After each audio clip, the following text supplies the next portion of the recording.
Hello there, you guys, and welcome back to part 2 of the Beethoven, the Liebeslied, from our Old Masters for Young Players series.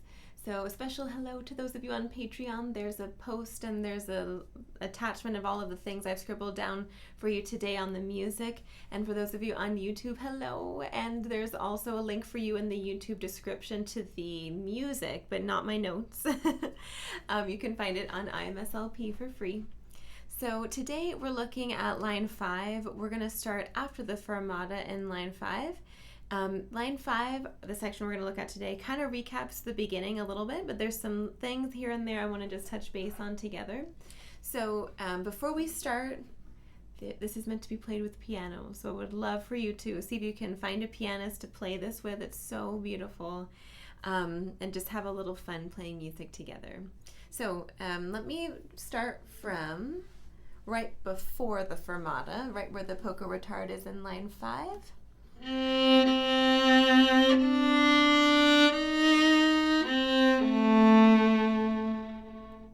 Retake.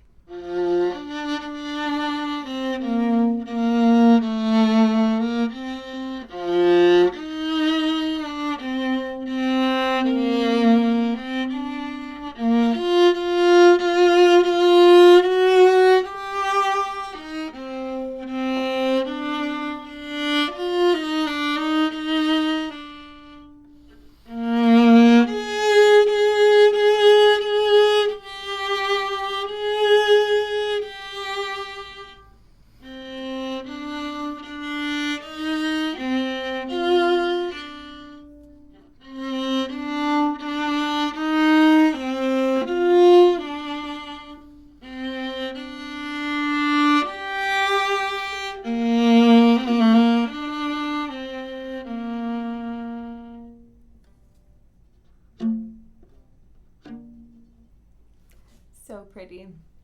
So, you know, in our first part, I forgot to talk to you about shifting. There's one little moment in here in the first half where there's a shift from the third finger to the fourth finger. And that happens again here on line 5. So let's talk about shifting really quickly. One tip for shifting is you're going to shift on the finger that you're on to take you to the finger that you need to go to. So in this case, we're going from the third finger to the fourth finger, and we're changing strings. So I'm going to shift on the third finger.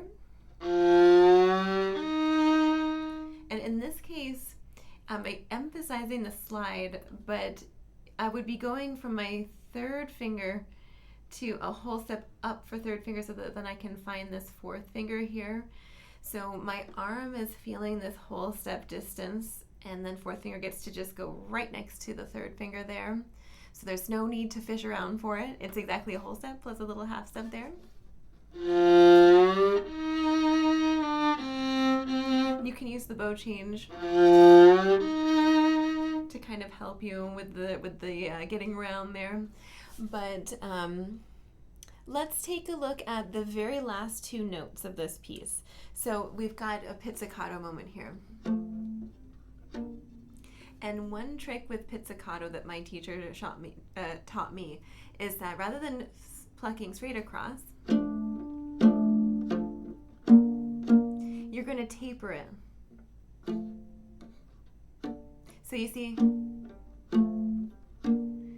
I'm actually sweeping upwards towards the G string, and it just really gets the notes in a lovely way. And I'm also not hitting the other string, whereas this way I can accidentally hit the D string, but not so much if I sweep upwards this way. It's a magical little pizzicato trick. The other thing is the emphasis of the pizzicato should be strong, weak, because what you don't want is this. You want, isn't that prettier? So just kind of tapering the tone there. Also, let's look at the second to last line. So the second to last line, we have this little moment in piano.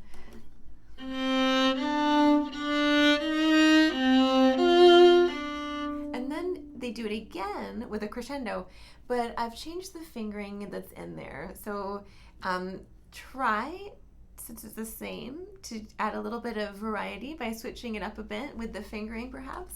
So we're going to go to third position.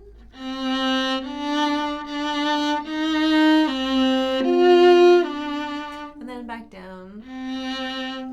The other thing is, the first time is the first time we say it. The second time, a little bit more.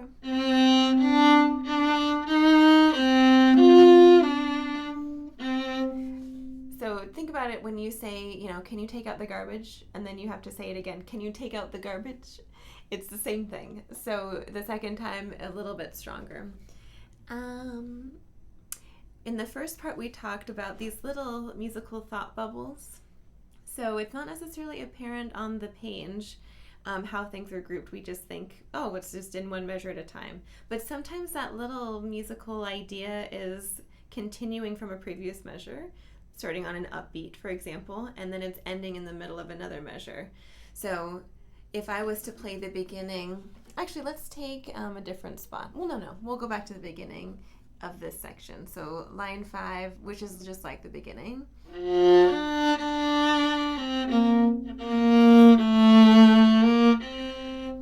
Is kind of one idea, and it starts on an upbeat.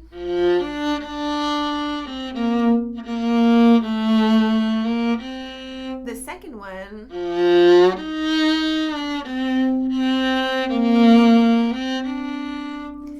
it's similar, and it also goes a little bit higher than the first one. So I'm playing it just a little bit like I'm adding some direction to it. Since it's raising in pitch, I'm also getting a little higher. I'm playing it with a little bit more emphasis, but still in that kind of piano context. And then the third time,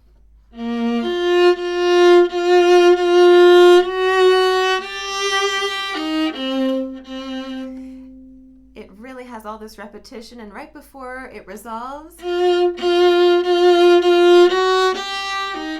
let's not rush through that. Let's maybe pull back just a hair to place it.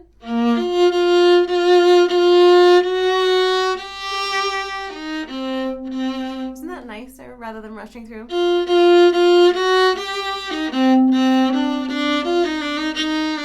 It just makes it so much more beautiful to do those little moments of placing the notes that are special.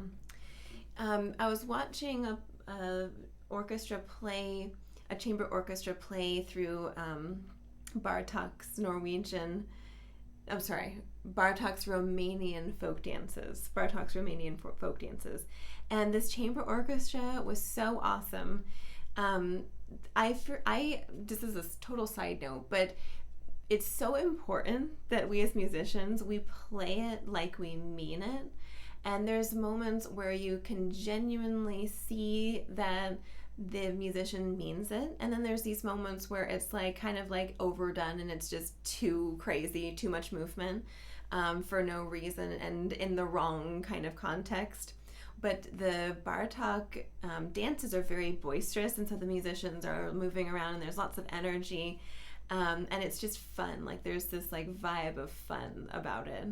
And it's the same thing here. It just kind of misses the mark. I think if we just play it very straight, I think this one's a very sweet and adorable little song. And there's these little moments that we want to bring out, and almost like a little laugh or like a little giggle, And so see if you can find those and if you can bring them out, and see if you can play it like you mean it. So even this piece, it just makes me happy. It's so sweet. So I hope you enjoyed the class today, you guys. Thank you so much for watching, and I will see you all very soon.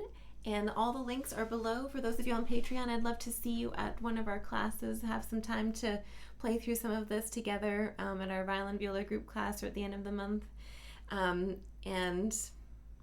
I hope you enjoy. Have a wonderful week, you guys. Take care.